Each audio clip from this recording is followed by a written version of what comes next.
Hi guys, my name is ChengPeng Zhao. I'm the CEO of Binance. We started Binance 6 months ago, and this is actually the first time I actually took an airplane to attend a conference to do a speech. So I want to thank Josh for inviting me here. And the reason I came here is because Josh actually helped us to do the Korean translations for Binance.com earlier. So I want to thank him. So today I will talk a little bit about Binance, maybe 5 to 10 minutes. Can I see a raise of hands of how many people know Binance? How many people don't know Binance? Okay, I think most people should know Binance by now. I'll be very quick with Binance, and then I'll talk a little bit about my vision and how we think projects, especially ICO projects, crypto projects should be run, and what kind of coins we like and we don't like. So I'll talk a little bit about that. Let's talk a little bit about the market. So cryptocurrency is now a 700 billion market cap. This number is actually a little bit older. I didn't have time to adjust my PPT. There's about 1,400 coins on CoinMarketCap, but actually we have so far received more than 5,000 applications for coin listings. So there's a lot more coins being made than there are listed already. On a traditional exchange, you do buy, sell, you manage your own risk. Performance of the exchange is not guaranteed, and you do your own research, and liquidity is uncertain. So that's some of the problems when we first started, we thought the industry have. We have not completely solved those problems yet, but we're definitely working on it. So for Binance, some of the stats for Binance right now. So we are pretty much around the top 3 exchanges in the world, usually top 1 right now, but things change. Volumes fluctuate. We started 6 months ago. So from our ICO 6 months ago, the token price have actually risen about 200 times. At the high point, it was about 220 times. And this is at a period where Bitcoin probably raised about 7 times. So we actually outperformed Bitcoin by 30 times. But we're still not as good as NEO. They did 1,000 in 2 years. So we cover a lot of countries. One of the things Binance do is we are country agnostic. We want to service every person on the planet. We don't really care which country. We don't really care which language. We don't care where that person is. We just want to provide a place for people to buy or to trade cryptocurrency. So we provide as many languages as we can. We had 8 languages before. We took one off yesterday due to local regulations in Japan. But we also added a little box on the top right of our website. Now you can Google Translate our website. I think the Google Translate is probably not as good as Josh's translation, but it's pretty good because we don't have a lot of words on our website. So we just surpassed 6 million users. So as of this morning. And this is with limited registrations. So every day we open registration for about 1 to 3 hours, depending on, and we open them at random times so that we don't have an inflow of people wanting to register. So I think last week we had a record of, in 1 hour, 240,000 users registered. And that record was passed again 2 days ago. We have 310,000 users registering in about an hour and a half. So we have very huge volumes. We listed 237 trading pairs so far, actually a bit more than that now, probably around 240, 245 trading pairs. We support about 100 coins, so that means we have to work with 100 different wallets, 100 different blockchains. That's a very challenging part for running a crypto exchange. And we have our own Binance coin. There's some other data I want to share, which is not updated here. I apologize. So on the highest day so far, we traded $10 billion in 24 hours on Binance.com. And if you divide that by 84,000 seconds, that works out to be $1,100,000 traded every second. So every second, $1,100,000 trade. And on that day, our matching engine processed 3.5 billion transactions. So that's 40,000 transactions per second on our exchange, on average. So at the peak, it was actually much higher. So this is something that a centralized exchange can actually do technically faster. As of now, I actually don't know of any exchange, any blockchain that can handle 40,000 transactions per second. So that's a challenge I want to put out there for the blockchain developers. I wish there will be a blockchain that can handle that many transactions per second. And when that happens, we will very likely move to a decentralized model, on-chain exchange. Okay, I'll quickly go through this. I don't think we need to spend too much time on this. So we want to build a different exchange. So if we want to just build another exchange, copying somebody else, we probably wouldn't do that. There's not a whole lot of point. So we want to build a different exchange. So just some more stats. So we have a really fast matching engine. So our core matching engine for the exchange is actually really, really fast. We can handle 1.4 million transactions per second. So on the top, so this slide is again a little bit outdated. On the highest performance day, we used about 3% of our capacity for the matching engine. So we are actually doing upgrades for that now because we want to be ready for another 100x increase in volume. So we are working very hard on those lower level things that people don't see. So this is why I think most people who have used Binance, when you trade on Binance, the response is very quick. From placing order to the order appearing on the right in the market data, I think that experience is, most people like it. We are really tightening up our listing criteria. So this is where there's some conflict. A lot of projects come to me, hey, it says ChengPeng CZ, can you look at my project? It's a really good project. Can we list on you? So I'll spend the next little part talking about how to list on Binance. So currently, I think we are one of the highest liquidity providers in the world. Some other exchanges, to be honest, have very large volumes on some pairs, but they don't have a lot of liquidity on all pairs. I think our volume is very evenly spread out among almost all the pairs we support, or at least most of the pairs. And I think if you trade on multiple exchanges, you'll find that out very quickly. I think this is a major attractiveness for Binance. So if this is actually much more important than trading low fees. This is much more important than other things. This is actually real money that you will save when there's hard liquidity. We are one of the exchanges that we are, even though I don't travel that much, just simply because the time cost for traveling is too high, we do engage with the community very heavily. So I think we are the first exchange that did community voting for listing coins. I'm very often in our Telegram group, but less often now. The Telegram group is too big. Right now, I think there's 40,000 people, and whatever you say does not stay on screen for more than 2 seconds. Just keep scrolling. But we are very engaged with the community. So I want to talk a little about. So we have 2 initiatives we started. We haven't. I want to spend more time pushing this kind of initiatives, but I actually got dragged back because the number of users increasing is too fast. So we want to service them better. So I've been more focusing on the service part of Binance.com. But let me talk a little bit about labs because it does indicate how we select projects. So we like projects that are technically based. So strong team, very active code base. We want to see the source code on GitHub, and we want them to be very active. Funds is never an issue for any project we like to support.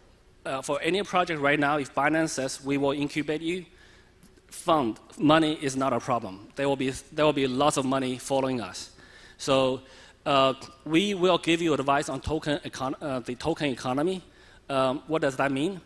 That means how to structure your funds, how to raise money, how much to raise, if you want to do a token or if you want to do a coin, how much of that should be public, how much of that should be private, how much of that should be reserved by the team, how much should be reserved for mining.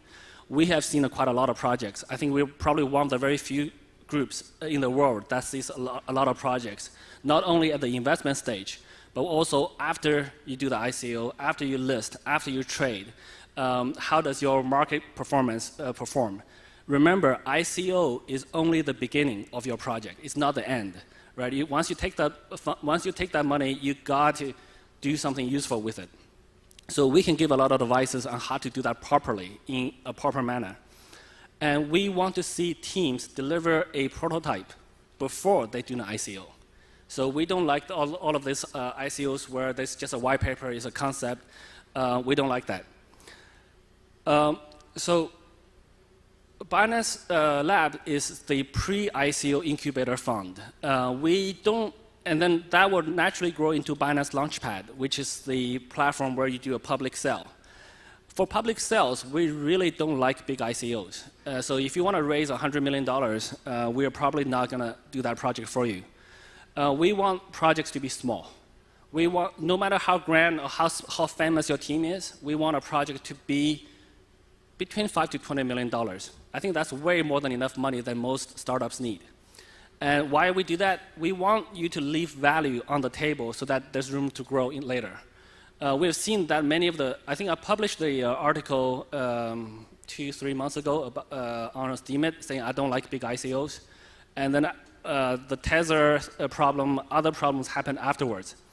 So, but those are the problems that we would like to avoid. We don't want projects to realize their full value at ICO, because what happens then, once you get on the exchange, the full value is already being realized.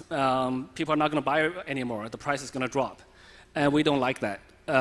It's not, technically speaking, it's not our problem. It's the investors' decision to buy or sell, but we don't like projects that don't perform well on our platform. So, so we like small ICOs. And once you raise that amount of money, which is plenty for most projects, we don't release that funds to the projects right away. So this is the same case for Gifto and for Bread, two of the projects that went through the ICO on our platform. So far, they only got 30% of the funds they raised. We hold the rest 70%. So they have milestones to deliver.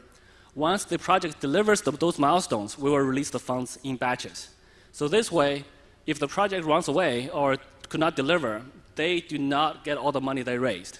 So this is it's either an incentive or a penalty for the project to perform. So they need to deliver, right? So we want to see projects deliver their product. So after they deliver certain milestones, we release the funds. So every project is slightly different. So this is a model that we like to encourage. So let me circle back. Is there a back button? So let me circle back a little bit to how we do listing. So right now, because we have too many projects, if you have a project that you want to list on Binance, there's a web form. That's the only entrance. So talking to me does not help. Say, hey, CZ, please listen to my pitch. I have a really good project. That doesn't really help you. I will not be able to remember your project. I will not be able to relay what you said to me to our review team. So we have a review team, and we do not allow our review team to have contact with the outside world. Nobody knows who they are. Project teams are not allowed to talk to them. The only way project teams can interface with them is to submit the form with useful information. So that's why the web form is really, really important. And because the review team is not allowed to have contact with the outside world, and there's a very good reason for that, they cannot ask you for more information. So if you submit that form, make sure you have every piece of information that you want to submit, and keep it short. So because they're quite busy. So it's a tricky problem. You gotta present the most useful information in the shortest amount of text possible, because they're quite busy. Why we don't allow them to interact? I think in the last 3 days, I have more than 3 people coming to me and say, CZ, I'll give you $2 million, US dollars, to list this coin for me. I said, no, submit the form. So I don't need any more money. So we want to avoid that kind of situation. And we want to remove any influence or any bias from our review teams. Once the review team, our internal review team will have a score. We do not disclose that score to anybody.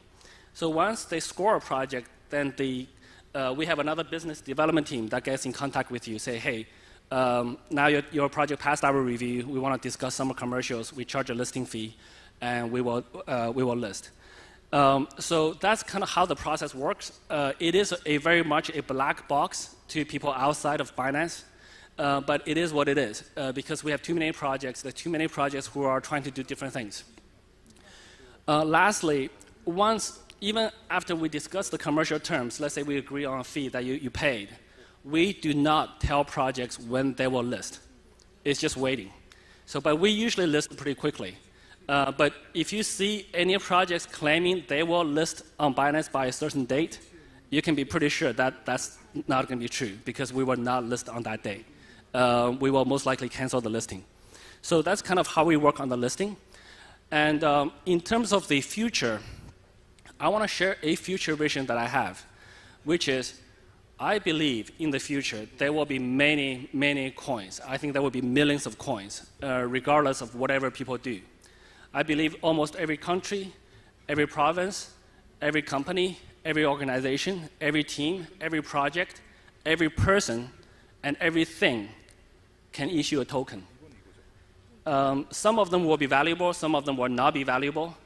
And once you have a token, you need liquidity, you need price determination, and you need an exchange. So I think the exchange space for future blockchain economy will be huge.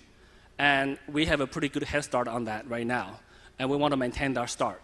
So for anybody but to realize that dream, we got to make exchanges much, much faster. Binance.com right now is not fast enough for that. So we still got to make Binance.com quite a bit faster, at least 100 times more faster. So we're still working on that. And decentralized exchanges will come, but I want to take this opportunity to sort of explain to people what my vision of the decentralized exchanges are. Many people confuse this concept, saying, oh, decentralized exchanges are better than centralized, just because decentralized is always better. That may not be true.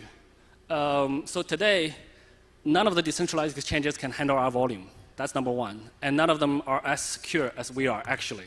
So Ether Delta got hacked many times, and very badly recently. It's not that decentralized by itself will be more secure, more fair, better. That doesn't work. Also, decentralized exchanges and centralized exchanges are two different things. In my mind, they're more like trains and cars.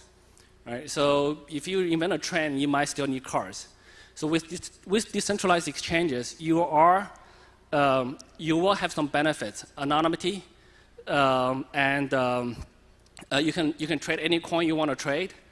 But right now, there are a few very heavy challenges for decentralized exchanges. Number one, the blockchains are not fast enough.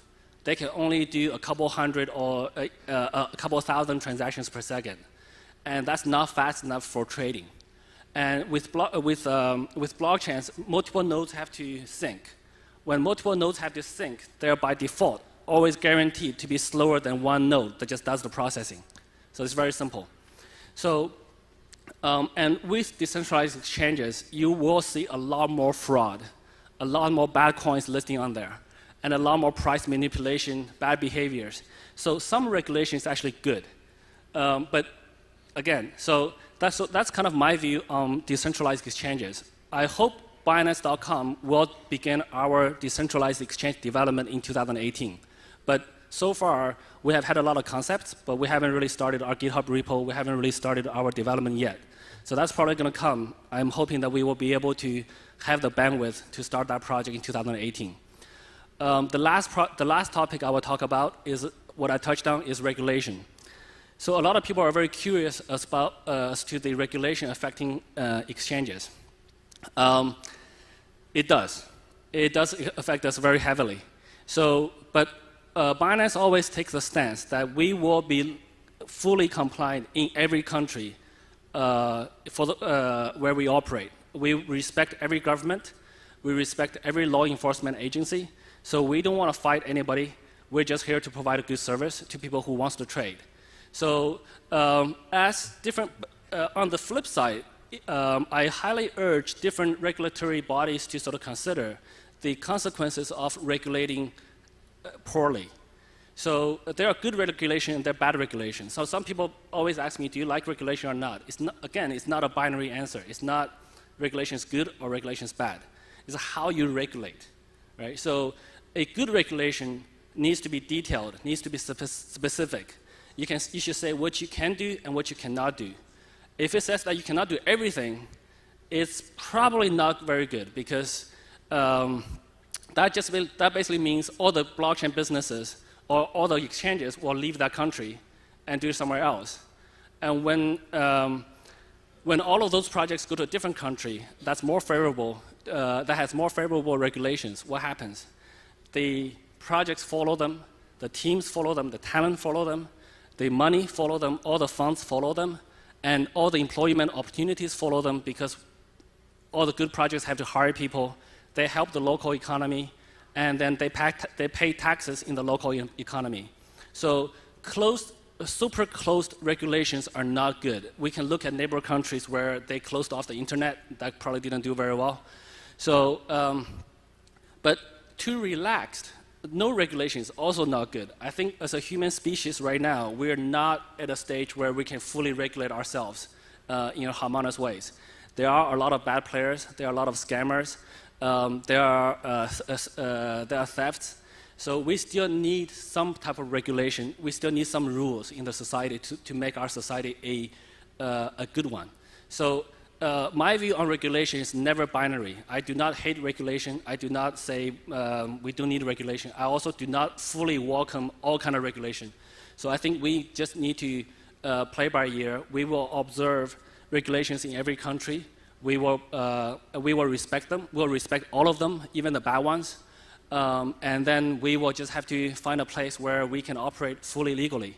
So that's pretty much my vision. So if there are any questions, I'm happy to take them now or outside later. So thank you very much for having me in Korea. Thanks.